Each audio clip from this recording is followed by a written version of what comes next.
What is up, ladies and gents? Noli here. Welcome to another Payday 2 video. Today we're going to be taking some first impressions of Sydney, who, and of course the DLC alongside her, who has surprised me as one of my favourite characters in the game, as well as containing some of the best features a character pack DLC I think ever has. So let me get into detail about why that is. So there will be future videos talking specifically about the weapons, for example, which I have found to be very strong and versatile and interesting, and that's what a DLC is all about for me. You know, viability of weapons is a talking point, so is the enjoyment of using them, but so is them being able to be used in all sorts of different ways and builds, and that's what gives you replayability, and that's what gives you bang for buck with DLCs like this. I want to be able to use my £4 DLC for as many things as possible, and I feel like this one, you certainly can. Now, I apologise, this is not the Sydney giveaway video.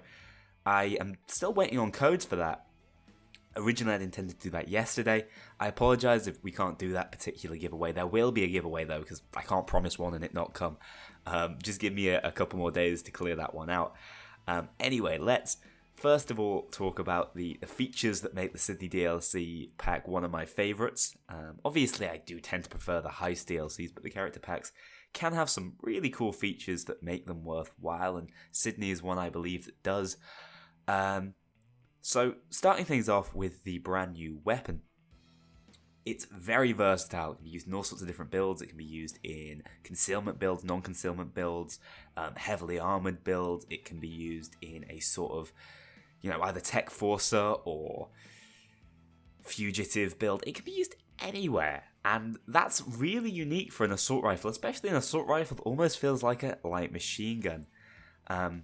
Furthermore, the brand new Perk Deck is also very interesting, very versatile, varied, all sorts of different skills in there that mean that you can run it with a suit, as I like to, or you can run it with the most heavy armor you can find in the game, and both work almost just as well, and it varies based on playstyle, and playstyle choices in a DLC is not something we've seen before. You know, we got Clover. Clover came with some brand new stealth perks, completely unique, but really that's the only time you'd use that perk deck. Similarly, Dragon came with some melee perks, but that's the only time you'd use them. This one is very interesting and varied and carries a lot of different options with it. Now finally, the thing that I'm going to really hone in on here is Sydney herself. I was apprehensive, actually, about Sydney. The second female heist, you know, they've done it once with Clover. She's actually a fan favourite. Would Sydney live up to expectations? Was her voice too grating? I mean, those examples we saw on the website were not the best, I feel. Her voice is not nearly as bad as I initially worried. I thought it would be totally polarising. Some people would hate her. It would be like John Wick. I don't want to listen to her in my game. But her voice is quite shrill. It's quite high-pitched, but it's a well-executed voice with some interesting, funny lines as well. So hats off to the voice actor for making the Australian accent so smooth here, as opposed to something that would grate. As I said, it's quite high-pitched, and I don't know whether it'll be for everyone, but it's not offended me at all, and I think it's all worthwhile when we look at the aesthetics of Sydney. She is just wonderfully well-rendered. I don't think there's a character that looks as good in the game as this. Everything about her is phenomenal, you know, from her suit, she wears it in the way Clover does, from the way she's rolled up her sleeves to her quite amazing-looking tattoos, her gloves, even her hairstyle. I mean, it's ridiculous. I couldn't pull off that hairstyle, I'll be honest, but she does. She does. The way her face is rendered, the makeup around her eyes, it's just second to none. It's phenomenal. Really, really impressed. You know, even her lady sideburns are working nicely. And you can see I'm wearing the tiara here so you can see her face. But if I go into the mask screen and we have a look at what different ones look like, take a look at Tinted Love, that shows off the hairstyle really nicely. It's a silly mohawk, but she can pull it off, unlike myself. My personal favourite is the collateral sunglasses. That's the way I like to rock her. Or the Mega Plague Doctor, something like this. You know, you can see that. You can still see her unique aesthetic even behind a very bulky mask like this. You see her sideburns, her shaven head. God, it's good. Really very impressed by the design of Sydney. So, you know, that's what I think lots of people buy these DLCs for. If you've bought every other character pack so far, you're probably going to pick this one up and you won't regret it here. Really, really big fan of this one. Now, let's start things off in a slightly more in-depth analysis, even though this is only a first look, by taking a look at the wing butterfly knife. Now, there's going to be some gameplay spliced over here as well to try and make things a little more interesting for you guys to watch. But the wing butterfly knife has very basic stats. It's not interesting in that sense. It is quite a slow swinger as well to have those stats. Its concealment is not max value, so I don't think it's going to be the min-max melee weapon to run on all your top builds. However, it's got some really cool animations alongside it when you charge it up, and it feels fun to use, and that's what DLC melee weapons have got to be all about as far as I'm concerned. Anyway, moving back on to this screen, let's take a look at the bootleg rifle in a little bit of detail before I show you it in action. I've got two versions of the bootleg here. As I said, it's a versatile weapon. It can be used for concealment builds.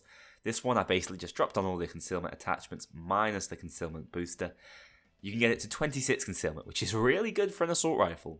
It's a very viable option, especially if you're using a pistol secondary as I do. That means that this weapon, if you see here, can easily be used in a concealment build. Very easily.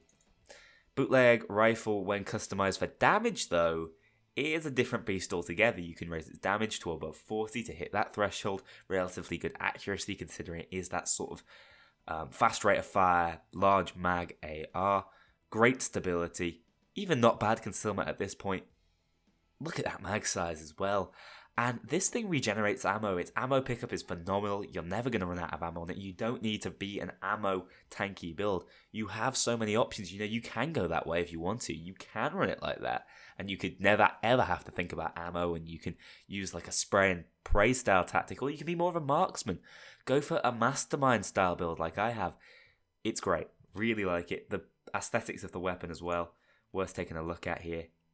It's a really nice looking weapon. It looks nice in the first person model as well and has a cool unique barrel exit modification. This bootstrap compensator, if you're not going for the concealment option, it's got great stability, good accuracy and enough damage to push you over the 40 threshold. Really like it. Unique attachment for this already awesome weapon. Finally, let's take a look at the perk deck. Again, switching back to some gameplay while I run you through some of the more interesting perks we see here. I've already talked about the style in my character overview. The style of play is to forego health for armor, which is generally a sensible move. Let me just preface this by saying this does fall down an awful lot against snipers. Snipers can easily break through your armor, and when you don't have a lot of health, you're going to get one shot, two shot, something along those lines. It's not going to be ideal. However, there are still an awful lot of interesting skills here that make this an option for Deathwish, even with the looming threat of snipers. So Blitzkrieg Bop is the first perk that basically sums up what it does. Instead of fully regenerating armor when out of combat, the Anarchist will continuously regenerate armor throughout the entire combat. Heavier armor regenerates more armor, of course, but during longer intervals. And that's what I mean. This offers choice. Do you want to go with a 230 armor suit setup with a little bit of dodge on top? Or do you want to go for a combined improved tactical vest and never drop out of the armor? Other skills, Straight Edge converts your health into armor, Death or Glory, more health into armor, Rise Above, more health into armor. And then finally, Lust for Life. Dealing damage will grant you 10 armor. This can only occur every 1.5 seconds. So as long as you're still in there doing damage, especially with something like a shotgun or a pistol, or even the bootleg as I do here in the gameplay, you're going to be regenerating health and or armor, I should say, and you're not going to be falling down. I'm going to be honest, the regeneration here is ridiculous. The armor of 237 armor for a base of 20. That's what the suit has, so I have 237 armor, 115 health, half health admittedly. But it also comes alongside great concealment, 10 dodge, and great movement speed. Or you could go for a varied option and go for the improved combined tactical vest, like I said, and that's going to give you 462 armor. Now, the key to making this perk deck work, if you ask me, and the one limiting factor that means you can't use it in just any old build, is I really recommend you pick up Bulletproof at the top of Technician. Your armor is increased by an additional 50%. Again, multiplier upon multiplier, always worthwhile. And the armor recovery rate of you and your crew is increased by 25%. More recovery rate, more armor. This build is generally just all about armor and keeping it ticking over. This skill is going to really synergize it and make it mesh, and it is going to force you into Technician, which is debatably one of the worst trees, if not the worst, at least right now. Obviously, new skills beta is in there, and there's all sorts of different things to consider, but as of right now, if you're just playing on the standard base game, Bulletproof is a must pick up skill, and when you do, that's what really makes this perk deck alive and the kicking really one of the strongest, and it's the exact same fun playstyle you get from something such as Grinder. So to top it all off, this is one of the best DLCs, I'd say, even as a character pack, not my favourites. It comes with a great viable weapon, a fun, interesting melee weapon, a viable and powerful perk deck, and a very well designed character with certainly a very interesting set of voice lines and voice acting. Your Australian female heister, Sydney, is a hit success as far as I'm concerned. Massive fan. The game's full of characters now, and so Overkill really has to nail it. They have to nail it. If they're going to add another one, everything has to be perfect. And I think most things with Sydney really are. So hats off to them. You're going to keep bringing out characters, make sure they are on par with Sydney. I'm going to be coming at you with a weapon review, I think, for the bootleg. We're going to look at that in great detail because it is unique, it is different, and it is powerful and worth considering. Other than that, guys, I hope you've enjoyed this video. Dark Souls stuff will be coming, I promise, if you're a fan of that series. And I will see you all in the next one.